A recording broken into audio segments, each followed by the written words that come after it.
The moon meant nothing here.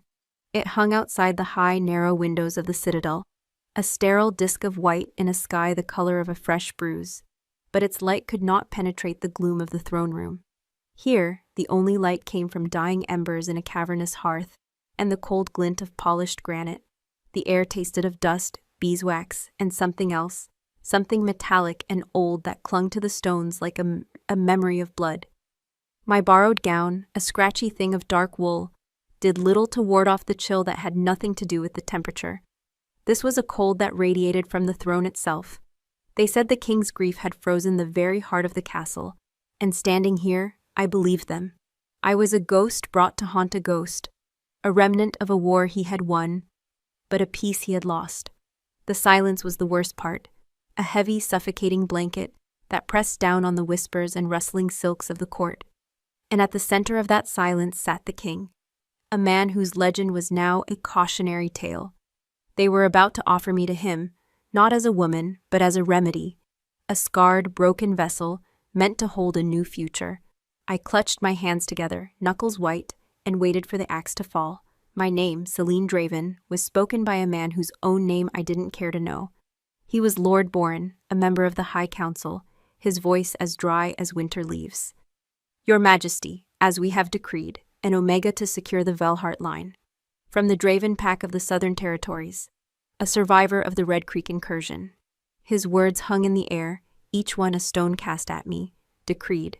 Secure. Survivor. I was not a person. I was a political maneuver, a broodmare chosen from the rubble. I kept my eyes fixed on a point on the floor somewhere between me and the dais, a crack in the marble that looked like a lightning strike. To look up felt like a final surrender. The court watched. I could feel their eyes on me, 100 pinpricks of morbid curiosity. They saw the ill-fitting gown, borrowed from a servant because none of the court ladies' finery would do. They saw the way I held myself, too stiff, too still, a wild thing caught in a snare. And I knew without a doubt they saw the scars. The slick, puckered skin that trailed from my left temple down my neck, disappearing into the collar of the gown. The worst of them, a lattice of burns across my back and shoulder, was hidden, but this one was my brand. It declared me as damaged goods. Whispers slithered through the silence. So pale. The Draven girl? I thought they were all gone. Look at her face. Is she even whole? A barren Omega, I hear. The fires took her womb. Each whisper was a fresh lash. They weren't wrong. The healers had said as much after they pulled me from the burning lodge.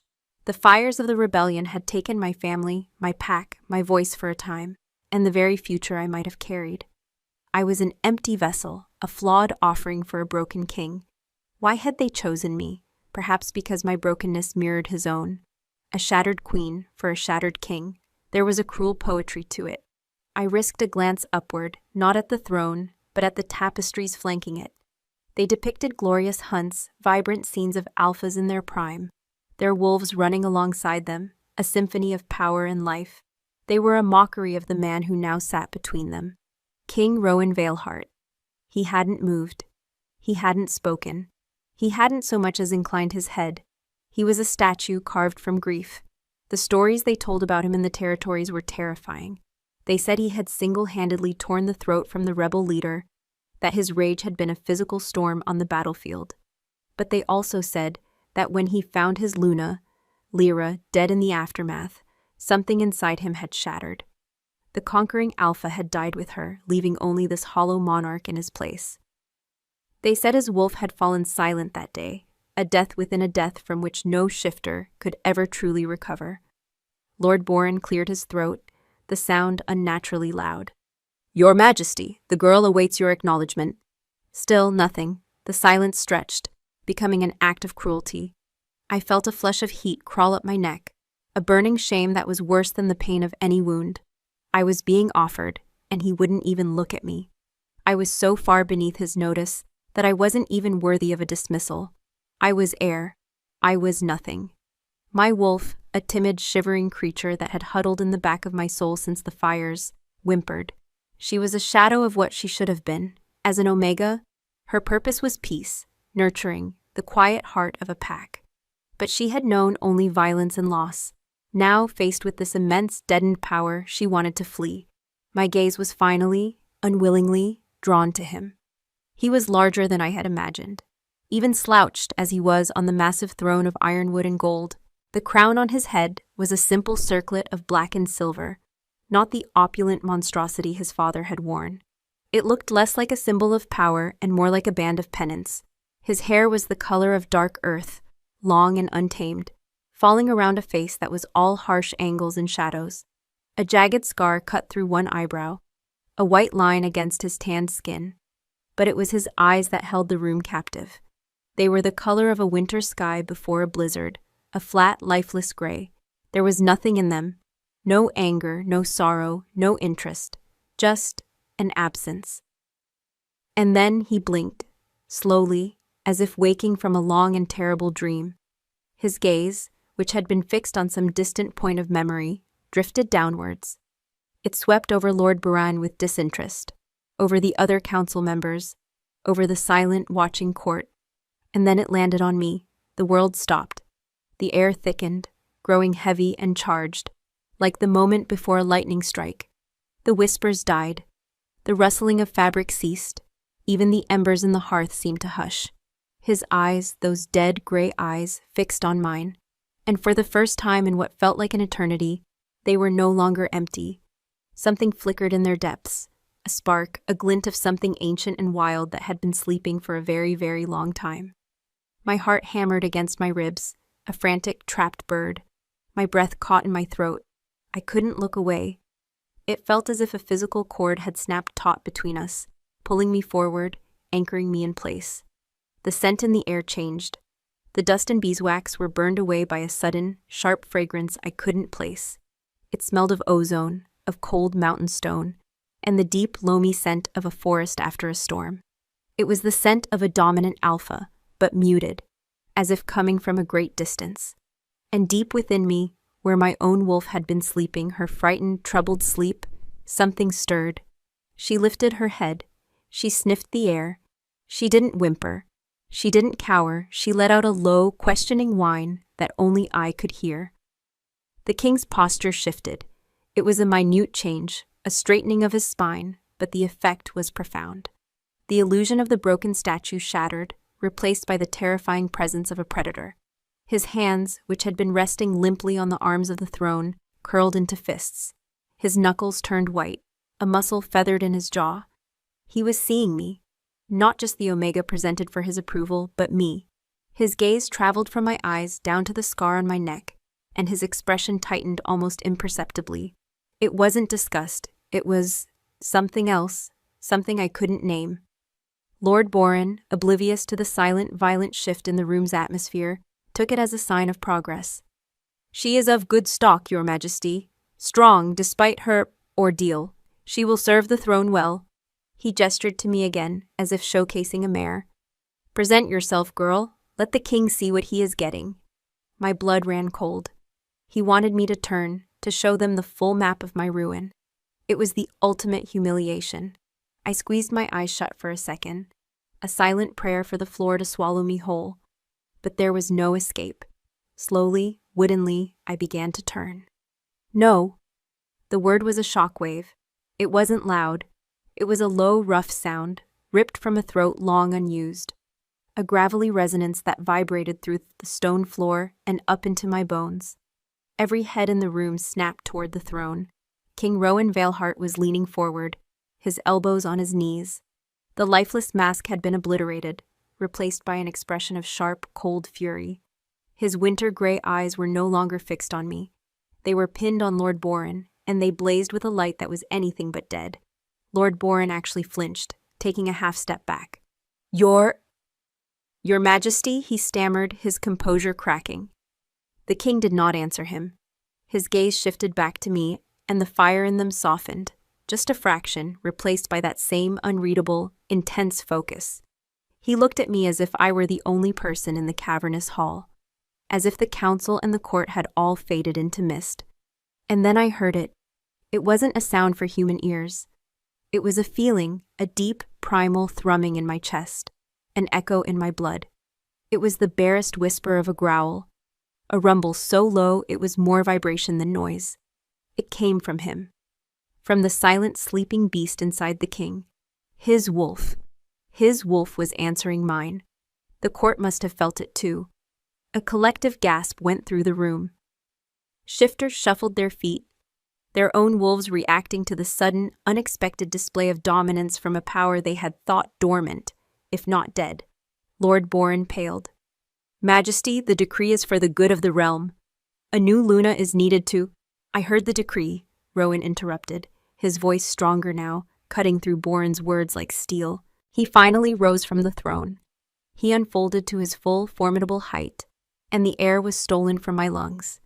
He was immense, a giant of a man. Broad-shouldered and powerful, moving with a predator's grace that belied his long stillness. The crown seemed insignificant on him now. He was the crown. He was the power. He descended the few steps of the dais, his heavy boots making no sound on the marble. The court parted before him like the sea. He stopped a few feet in front of me. The scent of storm and stone was overwhelming. It filled my head, dizzying me, intoxicating me. My pathetic little wolf was on her feet now, tail wagging with a tentative, bewildered hope. He was so close I could see the flecks of silver in his gray eyes, the faint stubble on his jaw, the tension in the line of his mouth. He did not look at my scar. He looked directly into my eyes, and for a breathless moment, I felt as if he could see every fear, every loss, every broken piece of my soul. And he did not look away. He lifted a hand and I flinched, a lifetime of expecting blows ingrained in my bones. But he didn't touch me. He simply raised it slightly, a silent command for me to be still. His gaze flickered once more to Lord Boren, who stood gaping like a fish. The low growl rumbled in his chest again, louder this time, a clear and unmistakable warning. A claim, then turning his back on the entire assembly, he looked down at me, the broken offering. His voice was quiet, meant only for me, yet it echoed with the weight of a royal command that would change everything. Leave us. The great iron-strapped doors of the throne room slammed shut, the sound of booming finality that echoed off the high stone vaults. The noise hammered against the sudden, terrifying silence, sealing me inside with him. The footsteps of the departing court faded into nothing, leaving only the soft crackle of the embers in the hearth and the frantic, suffocating beat of my own heart. I was trapped. The public humiliation was over. The private one was about to begin. I squeezed my hands together so tightly my knuckles ached, bracing myself for the dismissal, for the cold words that would cast me back into the darkness from whence I came. He didn't move for a long moment, simply stood there, a dark monolith against the distant firelight. The air between us was a living thing, thick with unspoken history, and a raw, thrumming energy that made the hairs on my arms stand on end. His scent, that intoxicating mix of storm and mountain, was stronger now, a constant presence that both terrified me and soothed a part of me I thought had long since died. My wolf, who had been cowed and silent for 3 years, was alert, pacing the confines of my soul. Her head raised, her senses fixed entirely on the alpha before us. She was not afraid of him. That, more than anything, set me on edge. Slowly he began to walk toward me. Each step was deliberate, measured, the soft fall of his leather boots on the marble the only sound in the world. I held my ground, though every instinct screamed at me to bolt. But where would I go? I was a prisoner here as much as a guest. To run would be to invite a chase, and I knew, with a certainty that chilled my blood, that I would not win. He stopped an arm's length away. So close now I had to tilt my head back to meet his gaze. The sheer scale of him was overwhelming. He was a creature of legend, built of corded muscle and old sorrows, his shadow swallowing me whole. The grief had not made him soft. It had honed him to a razor's edge. I could see the fine lines of exhaustion around his eyes, the grim set of his mouth. This was a king who did not sleep. They brought me a broken omega, he said, his voice a low rumble that vibrated through my chest. It wasn't a question or an accusation, it was a statement of fact, as plain and cold as the stone beneath my feet. I flinched, the word broken striking me like a physical blow. I lowered my eyes to the floor again, the shame washing over me in a hot, sickening wave. Yes, Your Majesty, I managed to whisper, my voice a dry rasp. Look at me, he commanded. It was not a shout, but the quiet authority in it was absolute. It brooked no argument. With a trembling that started in my knees and worked its way up my spine, I forced my gaze upward once more. His gray eyes were like polished steel, intense and unreadable. He was studying me, his focus so absolute it felt as if he were peeling back my skin, layer by layer, looking for the truth of me beneath the scars and the fear. "Lord Borean announced your pack," he continued, his voice still low and gravelly. "He did not give me your name." The question threw me. I had expected a dismissal, a condemnation, not a request for an identity I barely felt I owned anymore. "It is Celine, Your Majesty, Celine Draven." "Celine," he repeated, tasting the word. It sounded strange in his mouth, an ancient name spoken by an ancient power. He took another step closer, and my breath hitched. He was so near now, I could feel the heat radiating from his body. He lifted a hand, and I couldn't stop the violent flinch that seized me, my body instinctively recoiling, my eyes squeezing shut in anticipation of a strike. His hand stopped. When I dared to open my eyes, he was watching my reaction, and a flicker of something dark and painful crossed his face. His hand remained frozen in the air between us, fingers slightly curled. He didn't touch me. He held the position for a heartbeat, a silent acknowledgement of the fear he had seen in me. Then, with excruciating slowness, he lowered his arm back to his side. The gesture was a reprieve, a small unspoken apology, that left me more shaken than a blow would have. "The fire did that," he stated, his gaze now fixed on the scar that marred my temple and neck. The Red Creek incursion. I could only nod, my throat too tight for words. The memory rose like bile. The smell of burning pine and flesh, the screams, the heat that had peeled the world away into agony. "I was there," he said, and the words were heavy, each one a tombstone. "After, I walked the ashes of your home." My head snapped up. I stared at him, my shock overriding my fear. He had been there? He had seen the devastation, the ruin of my entire world? His eyes were distant now, looking at something only he could see, a landscape of smoke and ghosts. "We were told the King's Guard arrived too late," I whispered. "We did," he said, his voice raw. The muscle in his jaw clenched. "My mate, my Luna, died on a different front that same night. The rebellion was a hydra. We cut off one head and 2 more attacked." He looked back at me, his gaze sharp and piercing once more. "They see a scar. They don't see the pyre it was forged in." A tremor went through me. He understood. In that one sentence, he swept aside the court's disgust, the whispers of damaged, and saw not the flaw, but the cause. He saw a fellow survivor of the same war that had shattered his own world. We were 2 sides of the same ruined coin. His wolf, I realized, was still present, a low thrum of power just beneath his skin. It was watching my wolf through his eyes, and the connection was undeniable. A strange sense of calm began to settle over me, pushing back the edges of my terror. It was his scent, his presence. The Omega in me, the part that craved stability and a strong center, was responding to the formidable, unshakable core of the Alpha in him. Even an Alpha steeped in grief. It was a primal, unnerving peace. Why me? The question escaped me before I could stop it. It was insolent, improper. A piece of chattel did not question its disposition. A flicker of something, surprise, admiration, passed through his eyes.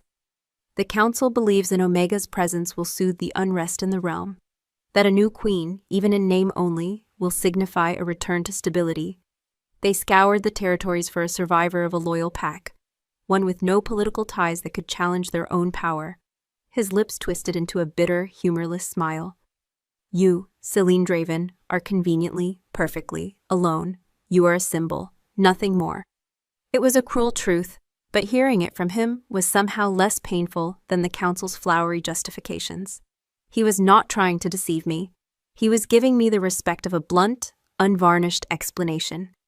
"And Baron," I added, my voice barely audible. "They chose a Baron Omega to secure the Veilheart line. It makes no sense. I needed him to know. I needed him to see the full extent of the flawed offering so he could send me away, and this ordeal could be over." Rowan's eyes narrowed. "They told you that?" "The healers did. The fire..." It burned too deep. The admission hung in the air between us, the most shameful secret of my soul laid bare. An Omega who could not bear pups was a failure of her very nature. His gaze dropped from my face, sweeping down my body in a slow, assessing appraisal that was not lustful, but analytical. It felt as if he were taking my measure, weighing my worth on a scale I couldn't comprehend. When his eyes returned to my face, they were burning with a new cold fire. "The council is made of fools," he said, his voice lethally quiet. "They play their games with broken pieces, thinking they control the board. They brought you here as a pawn." He took the final step that closed the space between us, and this time I did not flinch away. He reached out, his calloused fingers gently brushing a loose strand of hair from my cheek. The touch was electric, a jolt of warmth that shot straight to my core. It was the first gentle touch I had felt in 3 years. "They are mistaken." My breath caught, my wolf whined softly, a sound of pure, bewildered pleasure. "You are not a symbol," he growled, his thumb tracing the line of my jaw, his gaze holding mine captive. "And you are not their pawn." He leaned in closer, his lips near my ear. I could feel his breath, warm against my skin. The scent of storm and stone was all-encompassing, clouding my thoughts, overwhelming my senses. It felt like coming home to a place I had never been. "You will be moved to the Luna's chambers," he murmured, his voice a low, possessive command that sent a shiver through me. "You will dine with me tonight, alone."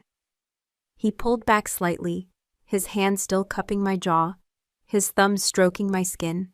His winter eyes searched mine, looking for something. Defiance? Acceptance? I didn't know. I was too lost in the dizzying, terrifying feeling of being claimed. "And Celine," he added, his voice dropping even lower, a velvet rumble of absolute authority. "You will wear something that is not the rags they insult you with. The Queen's jewels are yours now. I expect you to wear them." The King's command echoed in the sudden emptiness of the throne room. 2 figures materialized from the shadows near the great doors. A stern, gray-haired woman in the severe black dress of a head housekeeper, and a younger maid who kept her eyes glued to the floor. They approached me without a word, their movements efficient and devoid of warmth. I was no longer a person to them, but a task to be completed, an object to be moved. "This way," the older woman, Elspeth, said, her voice as starched as her collar. There was no "my lady," no title of respect. I was simply "this way." I followed them out of the throne room and into the labyrinthine corridors of the citadel. The walk was a silent ordeal. Their backs were ramrod straight, their footsteps a quiet, disapproving cadence on the stone floors. I felt the weight of their unspoken judgment with every step. I was the usurper, the scarred Omega from the territories, come to defile the sacred memory of their beloved Luna Lyra. The tapestries we passed now seemed to mock me, their vibrant scenes of life and love, a stark contrast to the hollow shell I felt I had become. The Luna's chambers were in the highest spire of the castle, overlooking the sleeping city and the dark ribbon of the river below. The doors were carved from pale wood, inlaid with silver symbols of the moon in all its phases. Elspeth opened them with a heavy iron key and pushed them inward, stepping aside to let me pass. I stopped on the threshold, my breath catching in my throat. The room was a shrine. It was breathtakingly beautiful, but it was not empty. It was filled with the ghost of another woman. A massive 4-poster bed dominated the space, draped in fabrics the color of midnight and silver. A vast hearth, cold and dark now, was framed by a mantle of white marble. French doors stood open to a stone balcony, and the night breeze stirred the sheer curtains, carrying the scent of night-blooming jasmine and cold stone. But beneath it all was another fragrance, faint but pervasive, the scent of dried roses and a light, sweet perfume that was distinctly, hauntingly feminine. It was her scent, Lyra's. "Your bath is drawn," Elspeth stated, gesturing toward an adjoining room. "Gowns have been laid out. You are to be ready for the king in 1 hour." The younger maid scurried to a large wardrobe and opened it, revealing a breathtaking collection of dresses. Silks, velvets, and brocades in every color imaginable hung in perfect rows, a rainbow of wealth and status.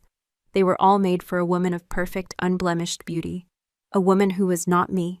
I walked numbly toward the wardrobe, my hand hovering over a gown of emerald green silk. It was exquisite. It would also cling to every ridge and valley of the burn scars that covered my back. I have nothing of my own, I stammered, feeling the foolishness of the words as soon as they left my lips. Of course I didn't. Everything I owned had turned to ash. You will wear what is provided, Elspeth said, her tone leaving no room for argument. She pointed to a gown laid out on the bed. It was a deep charcoal gray, almost black, with long sleeves and a high collar. It was the most conservative of the choices, designed to cover, to hide. It was a gown for a ghost, a perfect choice. They left me then, closing the door with a soft click. Alone in the dead Luna's chambers, I felt like a trespasser of the highest order. I moved as if in a dream, my feet sinking into the plush carpets. On the vanity table, a silver-backed brush lay next to a crystal bottle of the perfume I had smelled. I picked up the brush, my fingers trembling. Caught in the bristles was a single long strand of silver blonde hair. A sob caught in my throat. I was not just in her room. I was being asked to step into her skin. The bath was hot and scented with lavender, meant to soothe, but it only made my skin prickle with awareness. I washed away the grime of the journey and the lingering scent of fear from the throne room, but I could not wash away the scars. When I stepped out, wrapped in a thick towel, I caught my reflection in the large, gilt-edged mirror. I saw a pale, thin creature, her body a roadmap of past pain. The scar on my face was a pale river, but the ones on my back and shoulder were a violent, puckered landscape. I dressed quickly, pulling on the gray gown. The silk was cool and heavy against my skin. It fit, surprisingly well, but it felt like a costume, a lie. My eyes fell upon a heavy box of polished rosewood sitting on a small table. The king's last command, the queen's jewels are yours now. My hands shook as I lifted the lid. Inside, nestled on a bed of black velvet, lay a fortune. Diamonds glittered like trapped starlight. Sapphires shone with the depth of the midnight sky, but my gaze was drawn to the centerpiece, a magnificent necklace of platinum and moonstones. A single pear-shaped diamond hung from the center, so clear and brilliant it seemed to weep light. I knew it from the portraits I had seen of the royal line, the queen's tear. It was Lyra's most famous possession. With a sense of dread and inevitability, I lifted it from the baucase. It was cold and heavy in my hands. I fastened it around my neck. The cool weight of the metal settled against my collarbones, the great diamond resting in the hollow of my throat. I looked in the mirror again. The sight was grotesque. The breathtaking beauty of the necklace only served to highlight the jagged, ugly scar that snaked down my neck beside it. It was a pairing of perfection and ruin, a jewel on a corpse. A soft knock came at the door. "The king awaits you," Elspeth's voice called out, muffled by the thick wood. The private dining room was smaller, more intimate than the cavernous throne room, but no less intimidating. A long table, polished to a mirror shine, was set for two. A fire blazed in the hearth, casting dancing shadows on the stone walls and glinting off the silver cutlery. Rowan was already there, standing by the fire, one hand resting on the mantel. He had changed out of his formal court attire and into a simple black tunic and trousers. Without the crown and heavy robes, he looked less like a king and more like what he was at his core, a warrior, a predator. He turned as I entered, and his gray eyes swept over me. His gaze lingered for a moment on the necklace, then on the scar beside it. His expression was unreadable, a mask of stone. "The color suits you," he said, his voice a low murmur that seemed to fill the room. He gestured to the table, and I took a seat, my movements stiff and awkward. He sat opposite me, not at the far end of the long table, but directly across. The proximity was unsettling. I could feel his presence like a physical force, a gravity that pulled all the air in the room toward him. Servants appeared, silent as specters, placing plates of roasted quail, steamed vegetables, and fresh bread before us. They filled our goblets with dark red wine, and then vanished as quietly as they had come. The silence that followed was deafening. I stared at the food on my plate, my stomach a tight knot of anxiety. I couldn't eat. I couldn't even bring myself to lift my fork. "You fear me," Rowan stated. It was the same observation as before, but this time it felt different, softer. "You are the king," I whispered, my eyes fixed on my plate. "I was a man long before I was a king," he replied. "And my wolf, He does not understand fear from you. He only understands recognition. I looked up at that, my curiosity warring with my fear. Recognition? He leaned forward, his forearms resting on the table. The firelight carved his face into harsh planes and deep shadows. For 3 years, Celine, my wolf has been silent. A dead thing in a living cage. Since the day Lyra died, he has not stirred. Not for a challenge, not for a hunt, not for the call of the moon. I thought he was gone forever. His gaze was so intense it felt like a physical touch. Until I saw you today, when my eyes met yours in the throne room, he howled. For the first time in 3 years, I heard him. I was stunned into silence. His confession was a raw, vulnerable thing, a glimpse into the profound grief that had hollowed him out. My own wolf, who had been quiet but alert, stirred with a powerful wave of sympathy. An Omega's instinct to soothe an Alpha's pain rose in me, so strong it was dizzying. I do not understand it, he admitted, his voice rough with a confusion that mirrored my own. The council brought you to me as a political solution, a broodmare, but my wolf sees something else. I am nothing, I breathed, the words tasting of ash, a remnant, a broken thing. Stop saying that, he growled. The sound a low vibration that made the goblet next to my hand tremble. His control snapped for a moment, and the predator was back, his eyes flashing with a possessive fire. You survived. That is not nothing. That is everything. My hand resting on the table began to tremble. I tried to still it, clenching it into a fist, but the tremor continued, a testament to the storm of emotions raging inside me. Rowan's eyes followed the movement, his expression tightening. He saw my struggle, my weakness, my fear. He pushed his chair back and rose, his movements fluid and silent. Before I could react, he had rounded the table and was standing behind my chair. I stiffened, my entire body going rigid, expecting, I didn't know what. He placed his large, warm hands on my shoulders. The touch was firm, grounding, sending a jolt of heat through the silk of my gown and into my very bones. It wasn't a threatening touch. It was possessive, protective.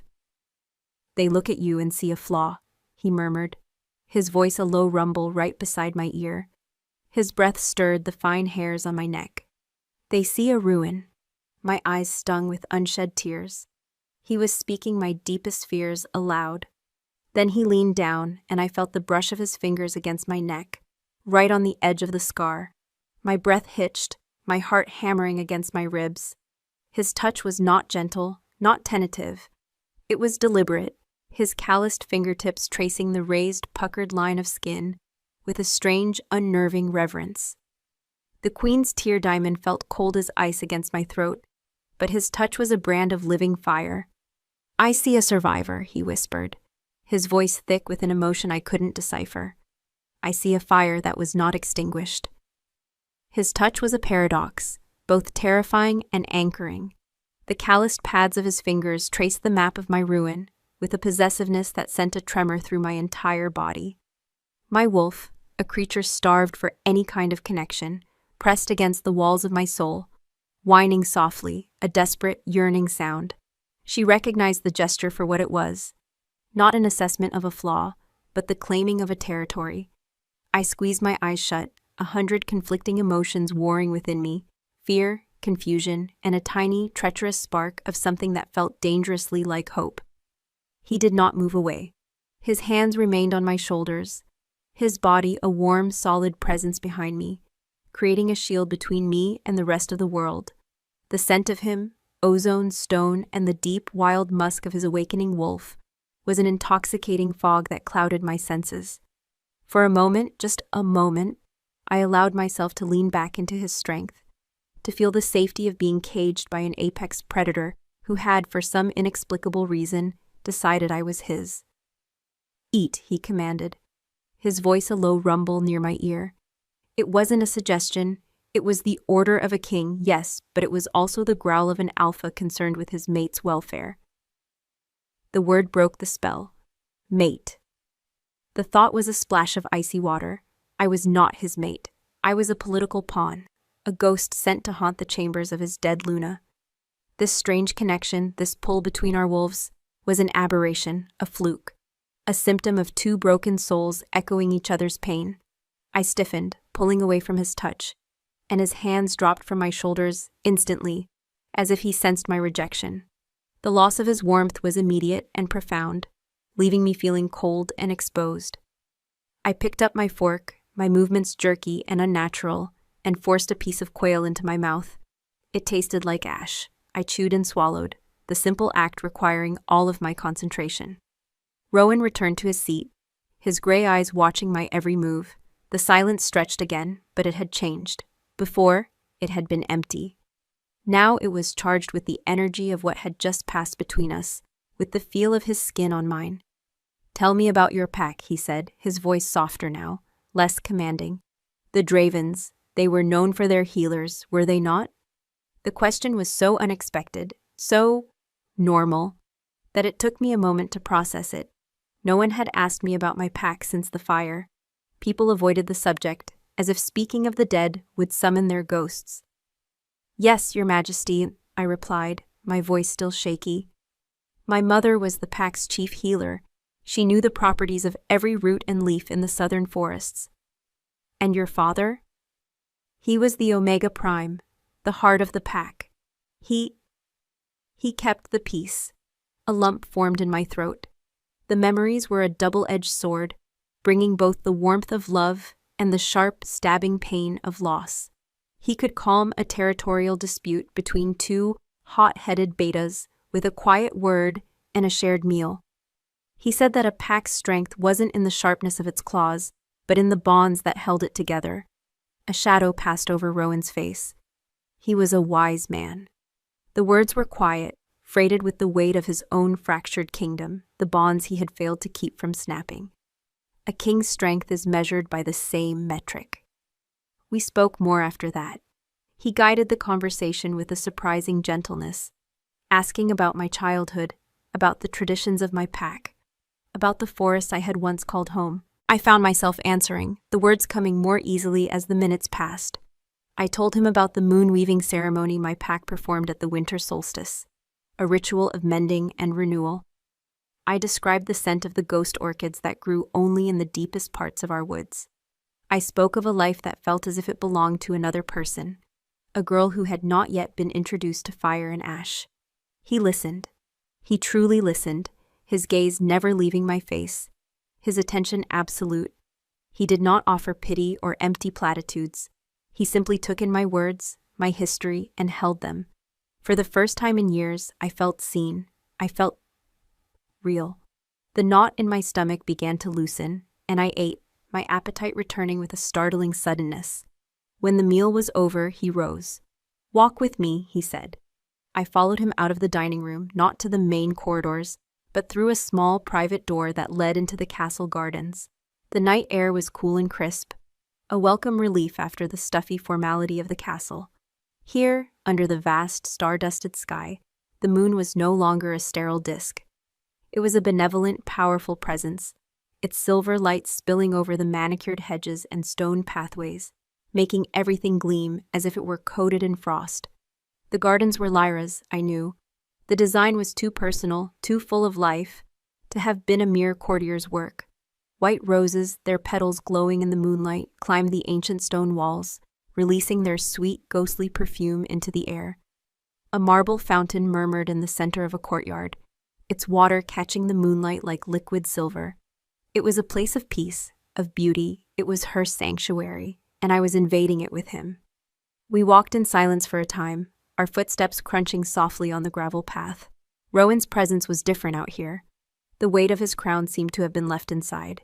He moved with a looser, more natural grace, his shoulders not quite as tense. His gaze swept over the gardens with a profound sadness that was so palpable it was almost a physical ache in my chest. "Lyra made this place," he said, his voice low, confirming my suspicion. "She said the stone of the citadel needed a living heart. She planted every rosebush herself." He stopped beside a bench carved from a single piece of white marble, running a hand over its smooth, cold surface. "We used to sit here, after the court had gone to sleep.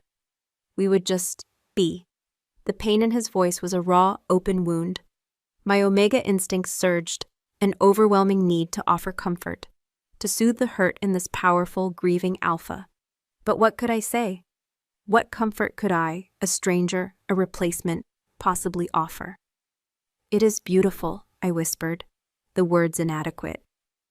He turned to look at me, his face half in shadow, half in moonlight. "She would have liked you," he said, and the words stunned me. She was an Omega too, not like the court ladies, all whispers and sharp edges. She was like you, quiet strength, a gentle heart. He looked away back at the garden, but the war took that from her. Toward the end, she became hard, brittle. The kingdom's pain became her own.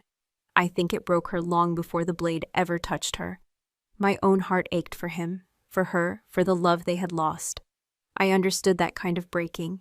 I knew what it was to feel the core of your being crack under the weight of a world that was too cruel. "My wolf misses her," he confessed, his voice barely a whisper. "But he does not howl for her ghost. He howls for you." He looked at me again, and the confusion, the conflict was stark in his eyes. "Why? Why you, Celine, a scarred girl from a dead pack? What does he see in you that I cannot?" The raw honesty of his question left me breathless.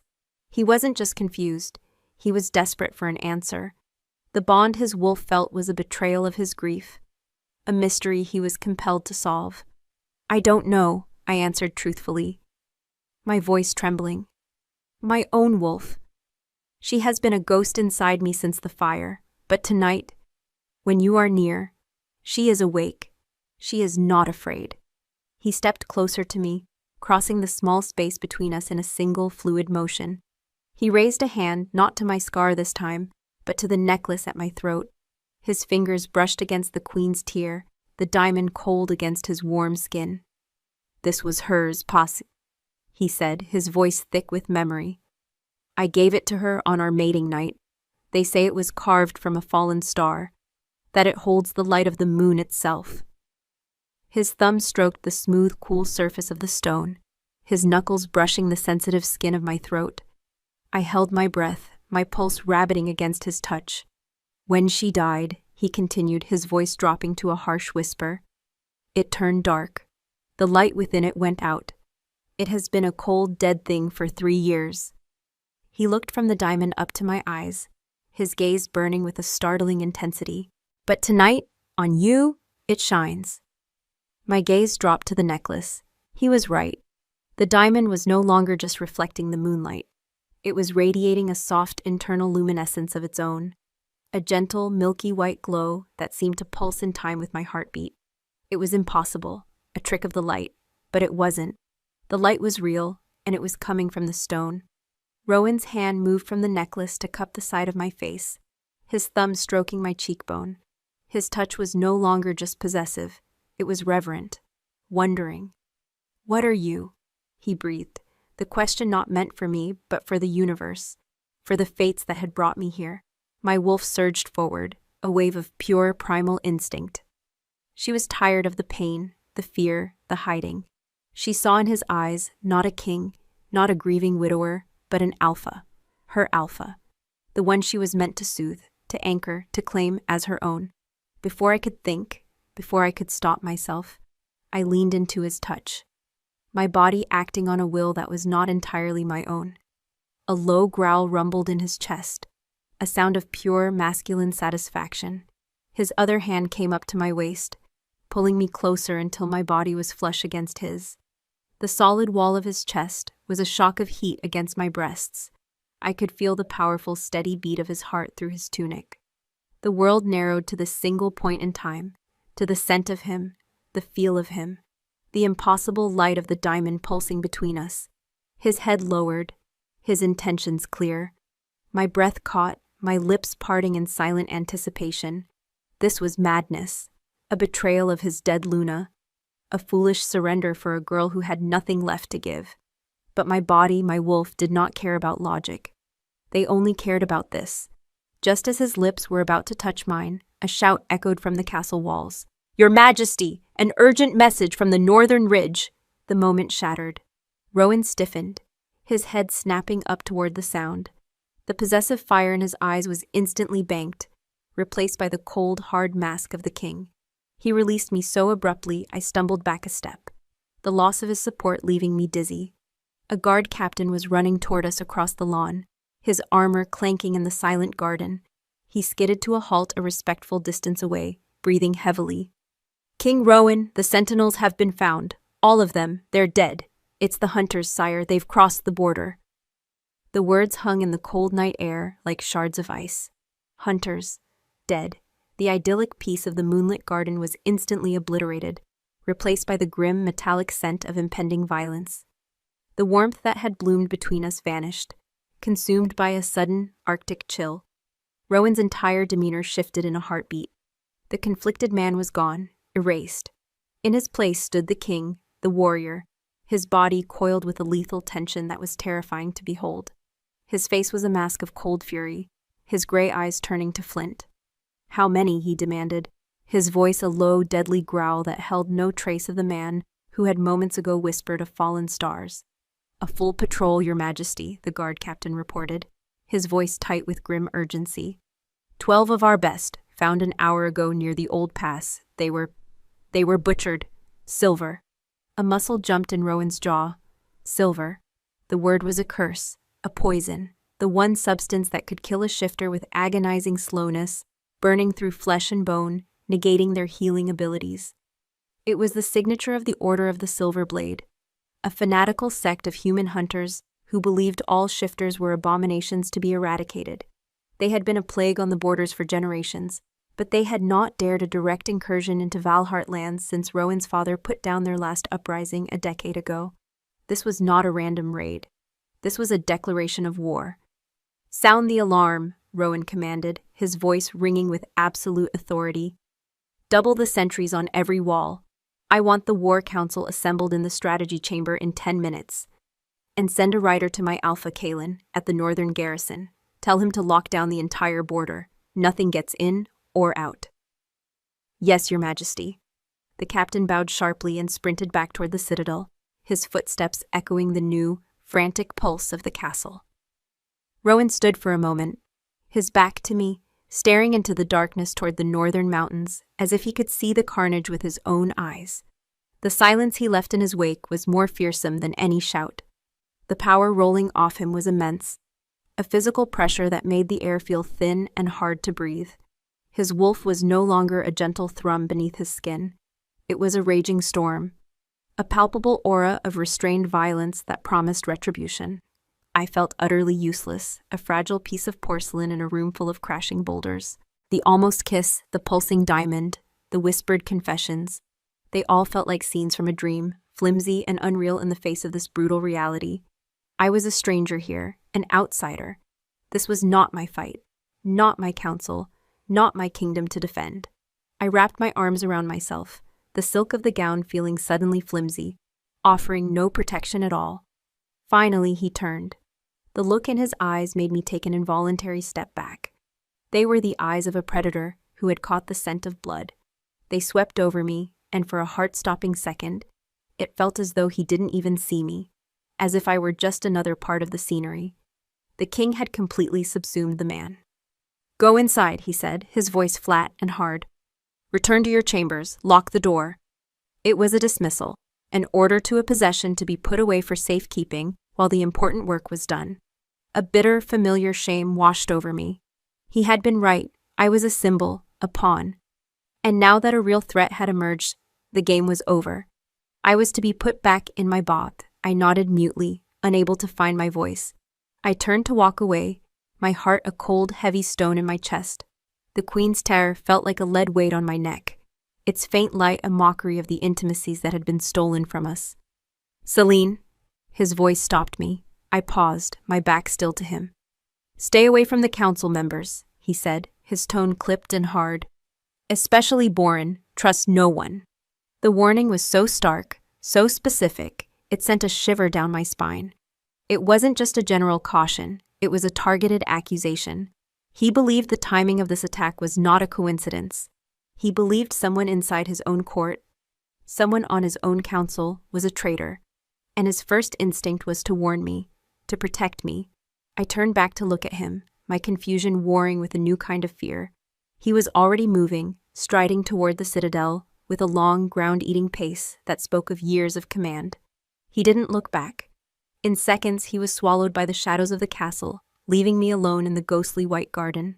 The Luna's chambers no longer felt like a sanctuary. They felt like a cage.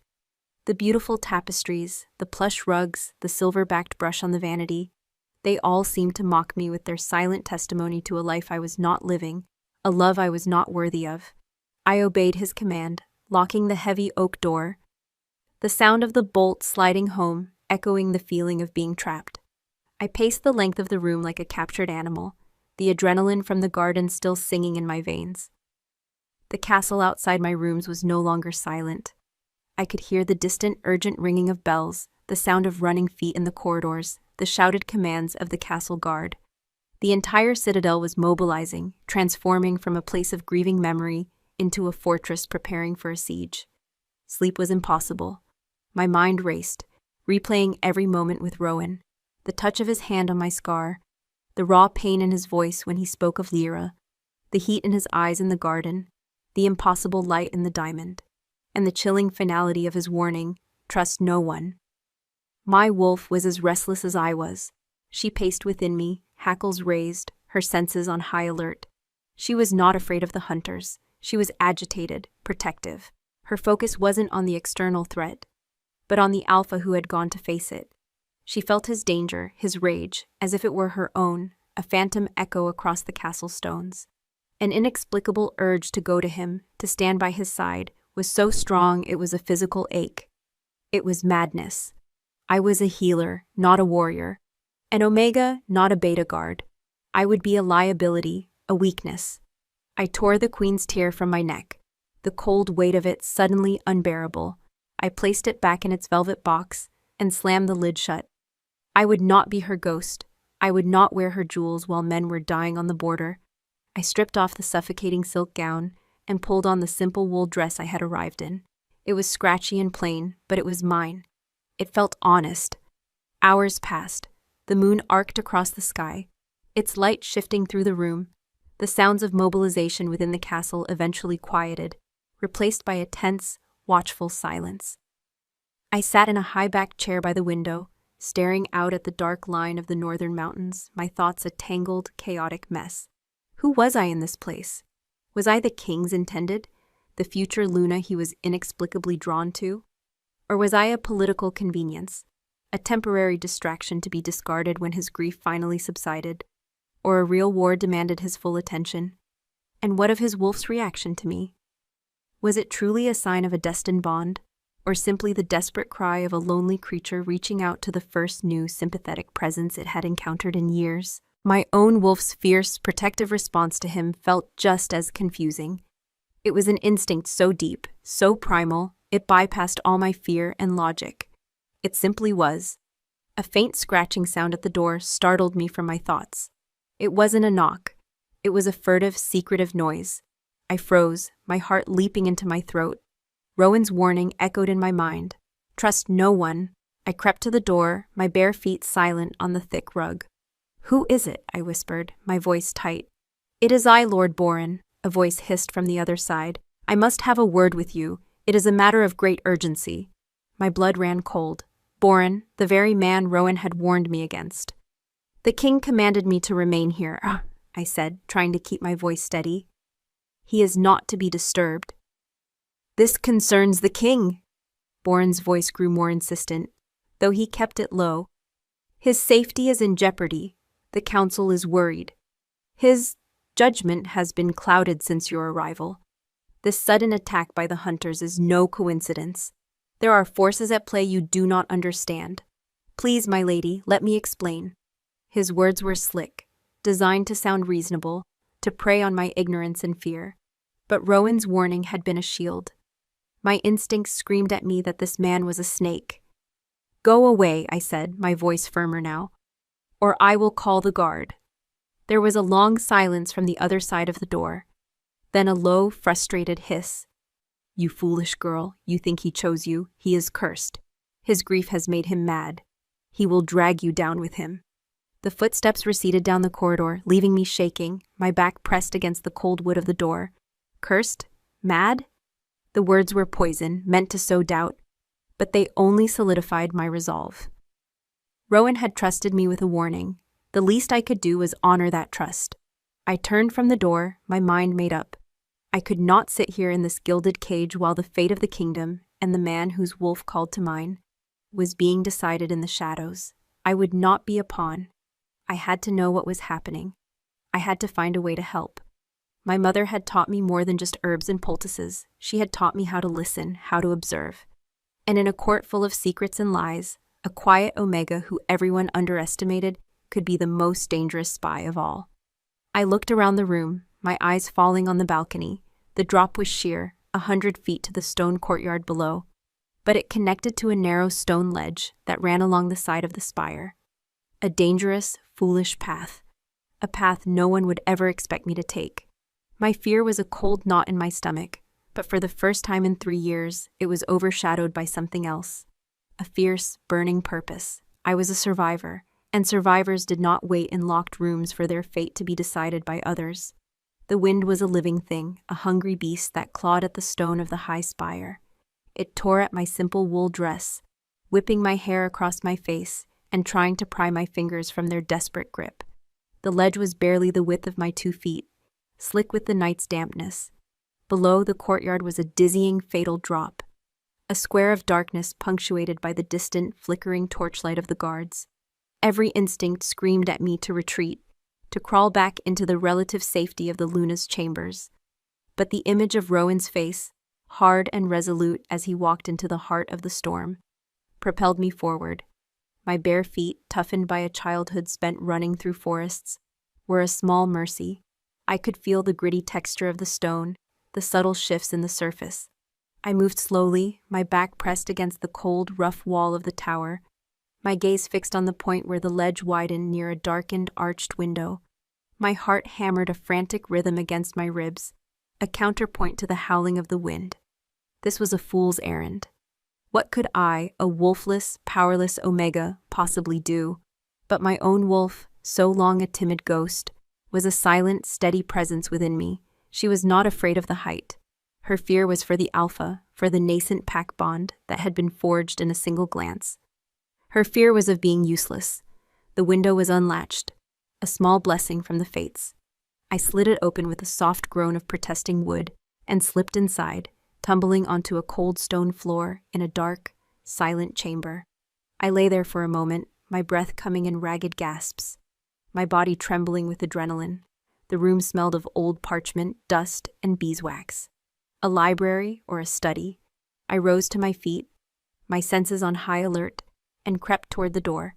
Listening, I could hear the faint, muffled sound of voices from down the corridor, the War Council. The door opened onto a gallery that overlooked the strategy chamber. It was a space designed for observers, hidden behind a heavy tapestry that allowed one to see and hear without being seen. I knelt in the shadows, my eye to a small gap in the weave. The room below was a pool of golden light in the vast darkness of the castle. A massive table carved with a topographical map of the kingdom dominated the center. Around it stood the most powerful men in Valhart, the War Council.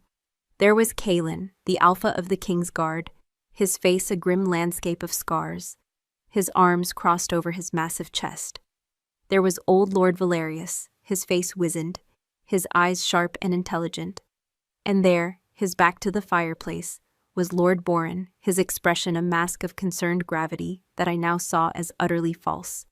And then there was Rowan. He was the center of the room, the axis around which they all turned. He leaned over the table, his finger tracing a line on the map, the northern ridge. The firelight caught the harsh planes of his face, casting his eyes into shadow, but the sheer force of his presence was a physical thing, a crushing weight that filled the chamber. The grief-stricken king was gone. This was the alpha who had torn a kingdom from the brink of collapse. No survivors to interrogate, Kalen was saying, his voice a low growl. The hunters were clean. They used silver arrows from a distance, then moved in to finish the job. They took nothing, left nothing but the bodies. It was a message. A message of defiance, Lord Valerius added, stroking his white beard. To strike so deep, so close to the solstice. They grow bold. They must have a new leader, or new funding. Or inside help, Rowan said, his voice dangerously quiet. Every man in the room stilled. Rowan straightened, his gaze sweeping over each of their faces, lingering for a fraction of a second too long on Boren. 12 of my best shifters, on a patrol route known only to this council, were ambushed with perfect timing. They did not have time to shift. They did not have time to send a warning flare. This was an execution, planned with intimate knowledge of our defenses. Lord Boren was the first to speak, his voice oozing a practiced outrage. Your Majesty, surely you do not suspect one of us. We have all bled for this kingdom. We all mourned with you when... He let the sentence hang, a veiled reference to Lyra, a disgusting attempt to use the king's own grief as a shield. I suspect everyone, Rowan countered, his voice like chipping ice. The crown has taught me that much. The Order of the Silver Blade is a pack of human fanatics, but they are not fools. They would not risk an open war with us unless they were certain of an advantage, a weakness in our ranks. He began to pace, his movements those of a caged wolf. The raw power emanating from him was almost suffocating, even from my hiding place. This attack was designed to draw me out, to pull our forces to the northern border, leaving the citadel weakened. They want something here, in the capital. What could they possibly want? Valerius asked. The treasury is secure, the armory is on high alert. Rowan stopped pacing and slammed his fist down on the table. The sound was like a thunderclap. The wooden map shuddered, and the council members flinched. They want the Omega, he roared, the sound no longer human, but the full-throated snarl of an enraged alpha. The sound ripped through me, a primal shockwave that made my own wolf howl in answer, a silent cry of fury and fear that only I could hear. He was looking directly at Boren now, his eyes blazing with a silver light, the power of his wolf barely contained. You were so eager to bring her here, Boren. An Omega survivor with no political allies, you said. A perfect, placid symbol to calm the people. Or was she the perfect bait? Did you parade her before the court to announce to your hunter friends that the prize was finally within their grasp? Boren paled, his composure shattering. This is madness, an accusation without proof. I serve the throne. You serve your own ambition, Rowan snarled. The hunters have always believed that the Valhart line is intrinsically tied to a powerful Omega mate. They believe that by capturing and sacrificing the king's chosen, they can shatter the spiritual heart of the kingdom, making us vulnerable. They tried it with Lyra, and now you have served them up another offering. My blood turned to ice in my veins. Bait. I was bait. This wasn't just about a political marriage or a broken king's strange fascination. My life was a strategic piece in a deadly game. The hunters weren't just a threat on the border, they were coming for me. Boren sputtered, trying to defend himself, but Rowan cut him off. Kaelin, seize him, confine him to the dungeons. If he is innocent, he can plead his case to me after I have skinned the hunter leader alive. Kaelin moved with brutal efficiency, grabbing Boren by the arm. The Lord struggled, his face a mask of terror and fury.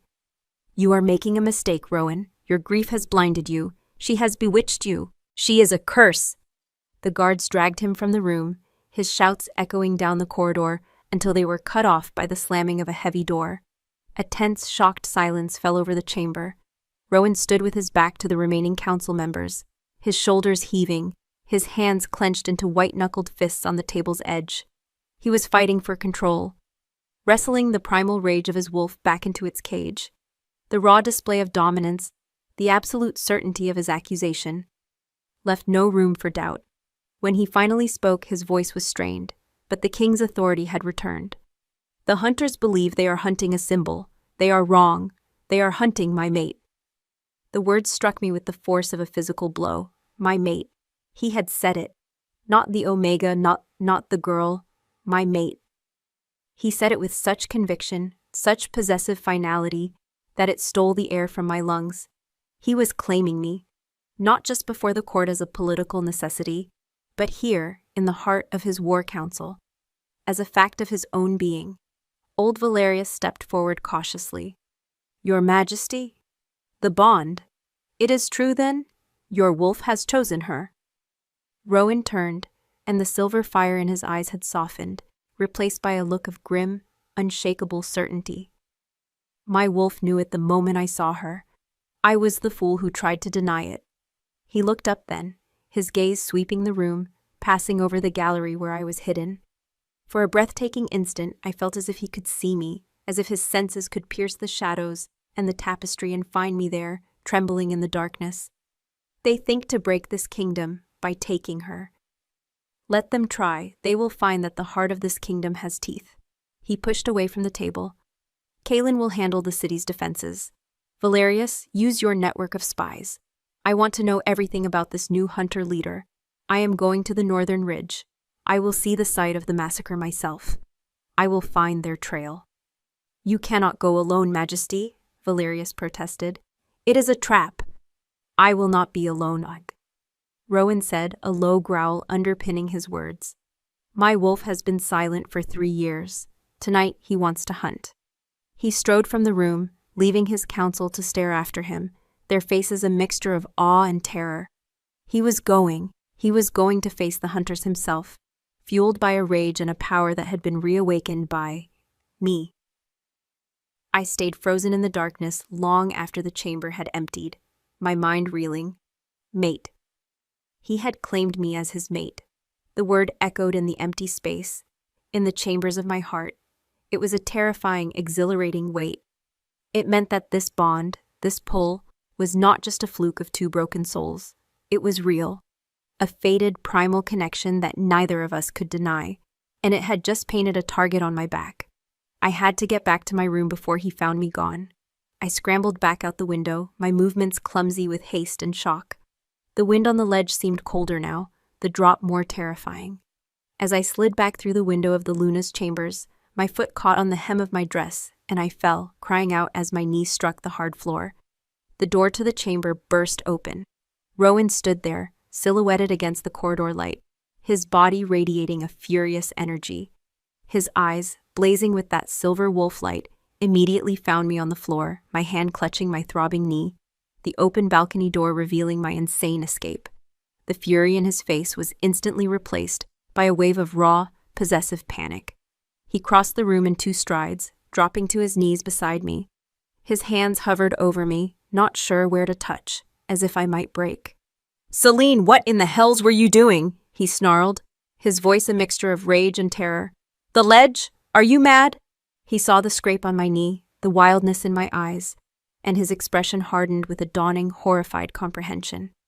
"You heard," he whispered. "You heard it all." I could only nod, my throat tight with unshed tears.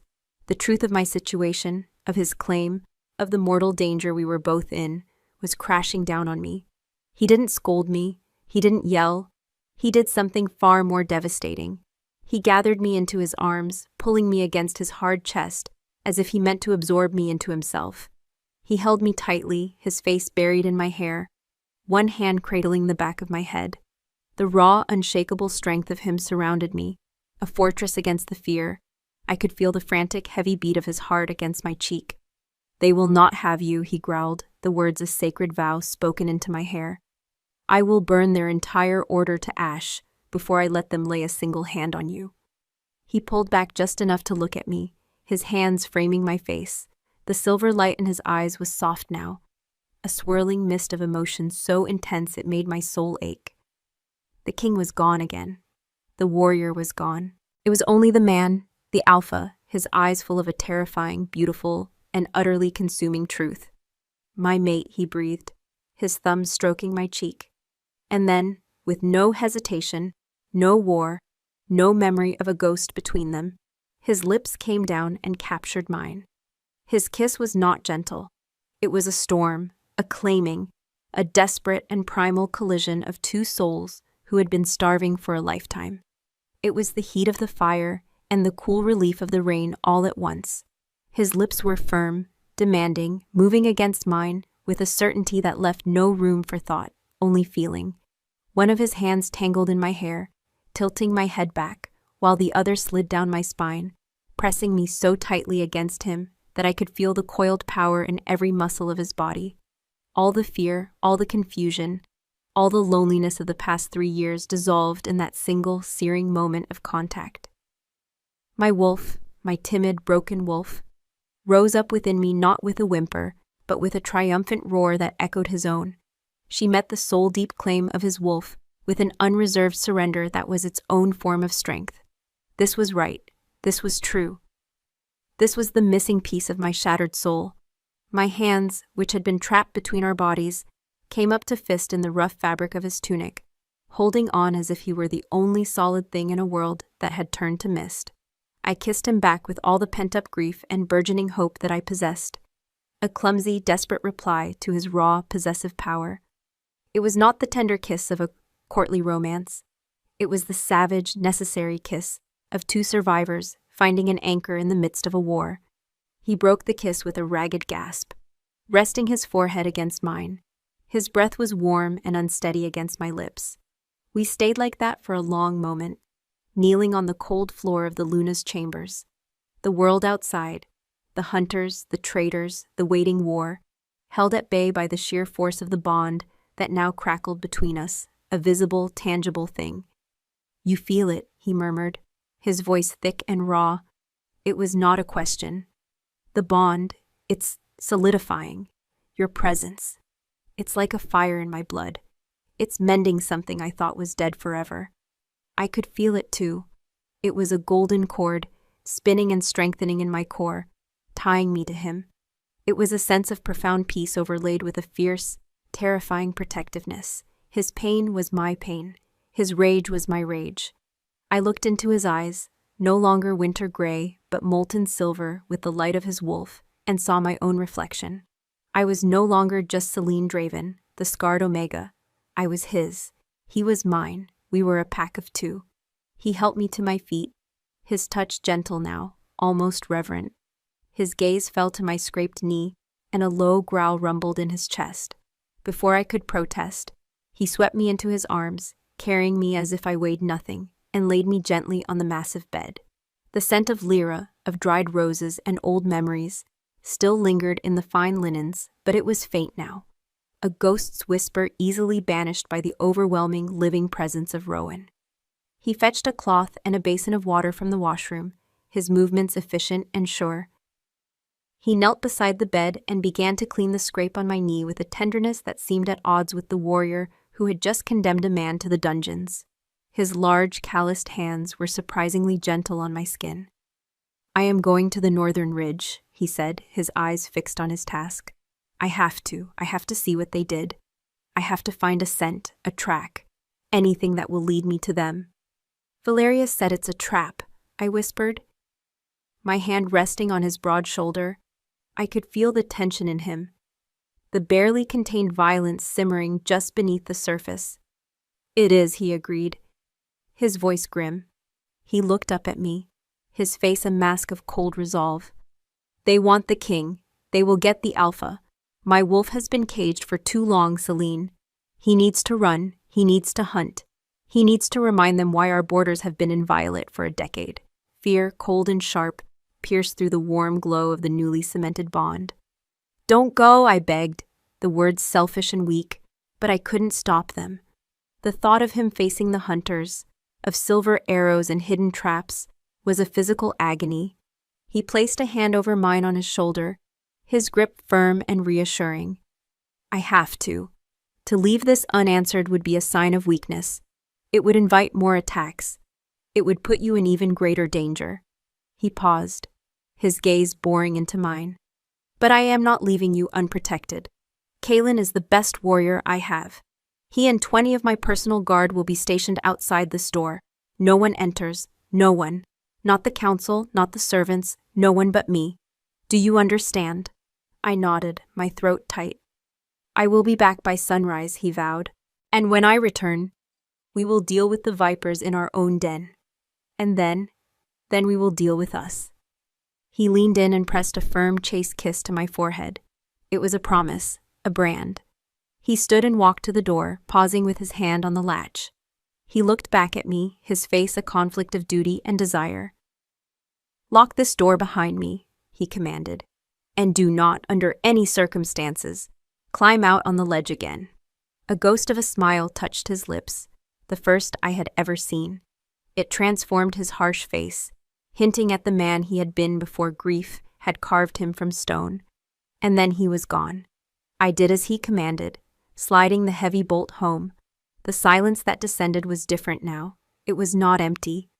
The bond thrummed between us, a constant, reassuring presence, even with him gone.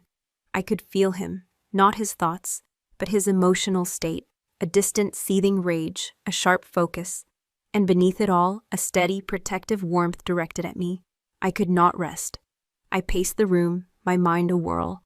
The hunters wanted to sacrifice me to break the kingdom's spirit. Lord Boren, or someone on the council, was in league with them. And Rowan, my mate, was walking into a trap to avenge his fallen men and protect me. I was the key. My presence here, my bond with Rowan, was the catalyst for this entire crisis. But I refused to be the victim. I refused to be the helpless damsel locked in a tower.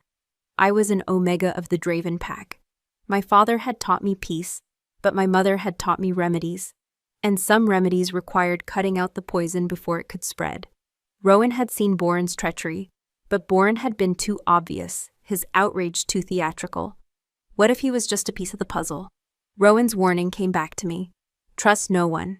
He had suspected Boren, but his warning had been plural, council members.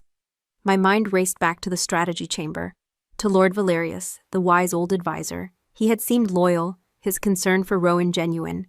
But he was a spy master. His entire life was a web of secrets and misdirection.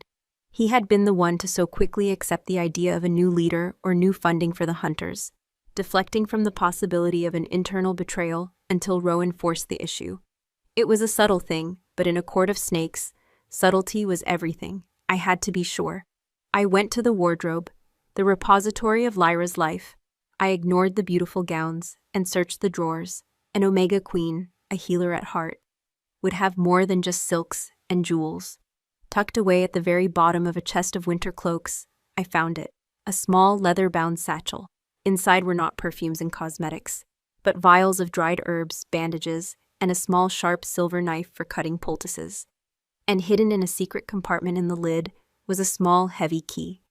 It was not ornate like the key to the chambers. It was plain, iron, and old.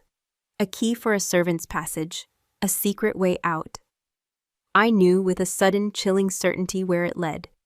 Lyra, the Omega Queen who felt the kingdom's pain as her own, would have needed a way to move through the castle unseen, to listen, to observe, to be the quiet, watchful heart of the court. The key fit a nearly invisible lock set into the stone of the hearth. A section of the wall swung inward, revealing a dark, narrow passage, choked with cobwebs and the smell of cold, dead air. A torch and flint lay just inside. Lighting it, I took a deep breath and stepped into the darkness, pulling the stone door shut behind me. The passage twisted and turned, sloping downwards.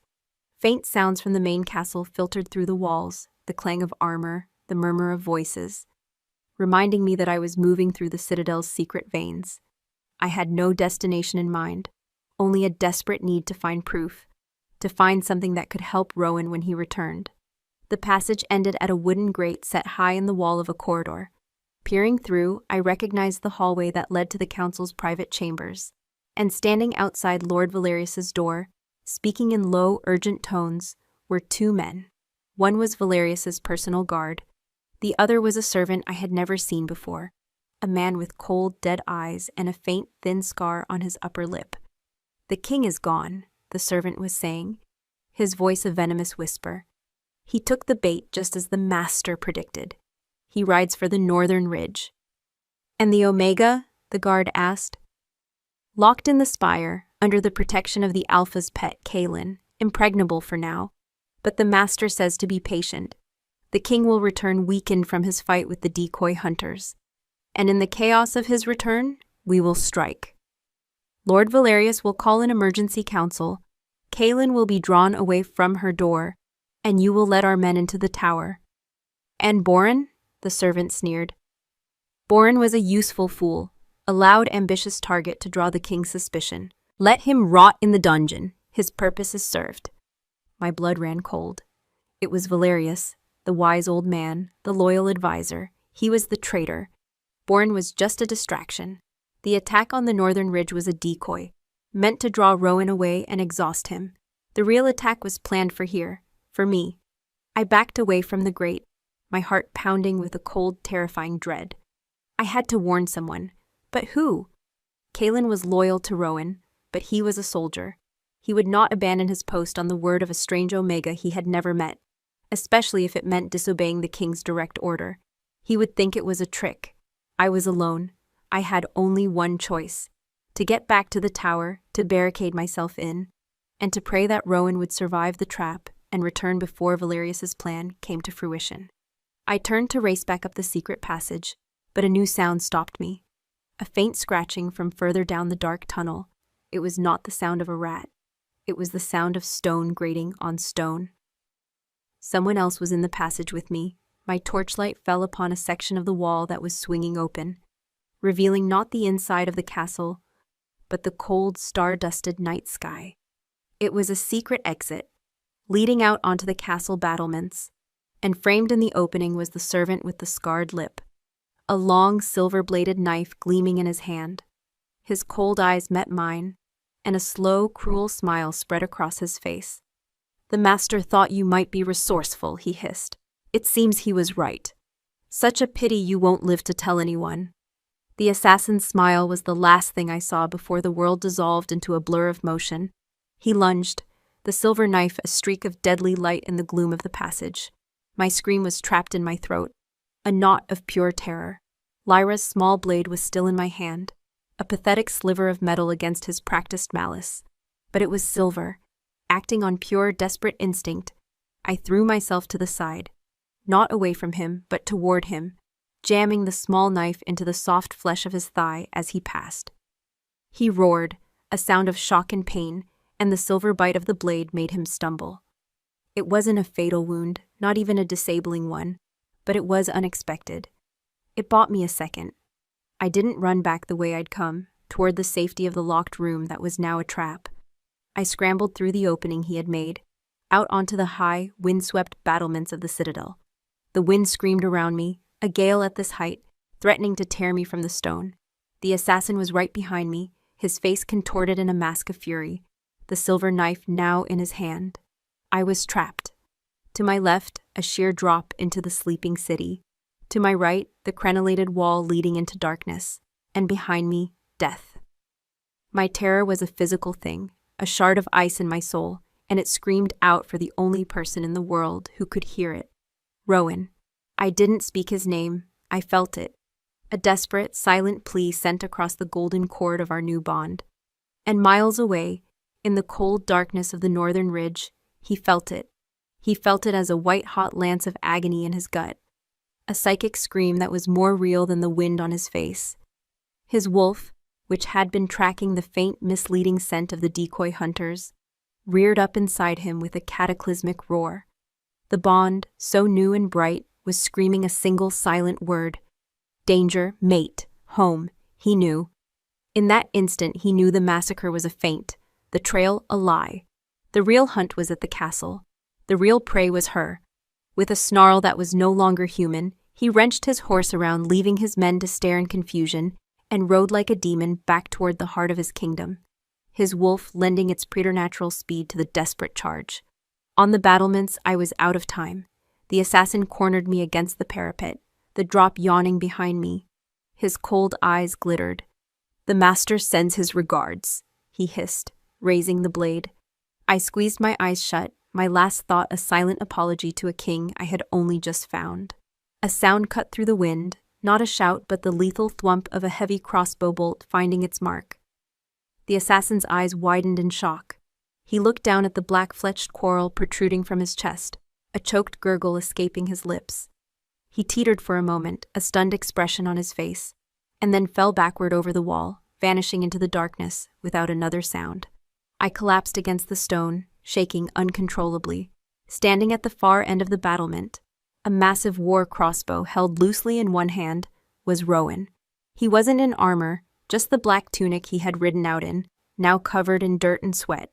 He must have ridden his horse to death and scaled the outer wall like a shadow. He was breathing heavily, his chest rising and falling, and his eyes, those silver wolf eyes, were fixed on me with an expression of such raw, violent relief that it stole my breath.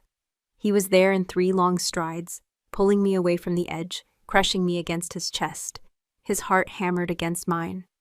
"I felt you," he rasped into my hair, his voice shaking with the force of his terror. I felt your fear. I swear by the moon, Celine, I will tear down this entire kingdom to keep you safe. But we both knew the danger wasn't over. It was just beginning. Valerius, I choked out, my voice raw. It's Valerius. Boren was a decoy. They're going to attack the tower. They're coming for me. The look on his face was terrifying. The last vestiges of the grieving king were burned away, leaving only the pure, incandescent rage of the Alpha. Then we will not wait for them in the tower, he growled, pulling me toward a dark archway. We will hunt them in their own den. He led me not down the main stairs, but into the same secret passages I had just fled. They were his passages, I realized. The king's ways. He knew every twist and turn. As we moved through the castle's hidden arteries, we could hear the sounds of the coup beginning, shouts, the clash of steel, the alarm bells ringing a frantic, chaotic rhythm. Valerius had made his move. We emerged not in a hallway, but behind the great tapestry in the throne room. Below, the scene was one of high treason. Valerius stood before the throne, flanked by a dozen men wearing the silver insignia of the Hunter's Order on their arms. He was addressing the terrified members of the court and the few loyal guards Kaelin had not been able to rally. The king, driven mad by his grief and bewitched by this foreign Omega, has abandoned his duties, Valerius proclaimed, his voice ringing with false piety. He has ridden to his death. For the good of the kingdom, I, as Lord Regent, will take control. Our new allies from the Order will help us purge the shifter sickness from this land and restore human purity to the throne. The only sickness on this throne, Valerius, Rowan's voice boomed from the shadows, is you. We stepped from behind the tapestry. The gasp that went through the room was a collective shock. Rowan stood, tall and terrible, his eyes glowing with silver fire. I was at his side, my hand in his, not hiding behind him, but standing with him. We were a united front. The king and his Luna. Valerius's face went white with shock, then purple with rage. Kill them, he shrieked to his hunter allies. The battle was swift and brutal. Rowan was a storm of contained violence, his wolf's strength and speed a terrifying sight. But he was not alone. Kaelin and the Loyalists, hearing their king's voice, broke through the traitorous guards and joined the fray. I was not a warrior, but I was not useless. As the fight raged, I pulled the wounded Loyalists into the alcove, using the herbs and bandages from Lyra's satchel to staunch bleeding, to pack wounds, my healer's hands moving with a purpose I had not felt in years. In the end, Rowan stood over a disarmed and bleeding Valerius. The old lord looked up at his king, his eyes filled with a fanatic's hatred. You are a dying breed, he spat, an animal pretending to be a man. Your bond with that creature only proves it. We would have saved this kingdom from you. Rowan looked down at him, his face grim. You tried to save it by tearing out its heart, he said, his voice low and cold. He looked at me then, across the blood-stained throne room, and the look in his eyes held all the promise of 1,000 sunrises. But you were too late. The heart is stronger than you know. 1 year later, the throne room was unrecognizable. The heavy, dark tapestries had been replaced with banners of silver and green, the colors of the unified Valhart line. Sunlight, no longer a stranger, streamed through the high windows, illuminating the dust motes dancing in the air and glinting off the polished floors. The room was not silent. It was filled with the low murmur of courtiers, the rustle of petitions, and the occasional burst of laughter. I stood beside the throne, not as a consort, but as Luna, my hand resting on the arm of my mate, my king. The charcoal gray gowns were a distant memory. Today I wore a dress the color of a spring forest, and the queen's tear lay against my throat. Its inner light a steady, warm glow that pulsed with the beating of my heart. My scars were not hidden. They were a part of me, a testament to the fire I had walked through to find my way here. No one whispered. They saw not a broken Omega, but the queen who had helped heal a broken kingdom. Rowan was no longer a statue carved from grief. He was vibrant, alive. He ruled with a strength tempered by a new wisdom. His wolf a calm, confident presence just beneath his skin. He listened to his people, he dispensed justice with a fair hand, and he often turned to me, his gaze asking for my counsel, which I gave freely. We were two halves of a whole, his alpha strength balanced by my Omega heart. That evening, we walked in the garden. It was no longer just Lyra's sanctuary of white roses. I had planted moon petal from the southern forests and wild lavender, their scents mingling with the roses to create something new, a fragrance that was a perfect blend of past and future, of his history and mine. Rowan stopped by the marble bench and pulled me into his arms, his embrace as strong and sure as the kingdom he had reclaimed. "A year ago," he murmured into my hair. "This garden was a graveyard of memories. Now it is simply home." I looked up at him, my heart so full of love it felt as if it might burst. We brought it back to life, together. He smiled, that rare, beautiful smile that was reserved only for me. He traced the line of the scar on my neck, his touch no longer one of awe or discovery, but of simple, profound love. He did not see the mark of the fire anymore. He only saw me. The crown he had never wanted was no longer a curse. It was a shared duty, a promise we renewed to our people and to each other every day. He leaned down and kissed me, a slow, deep kiss under the light of the benevolent moon, a kiss that held the quiet promise of 1,000 more to come. His wolf, so long silent, rumbled in his chest, a low, contented sound that was the true music of our kingdom, the song of a king who had found his mate and in doing so, had finally found his way home.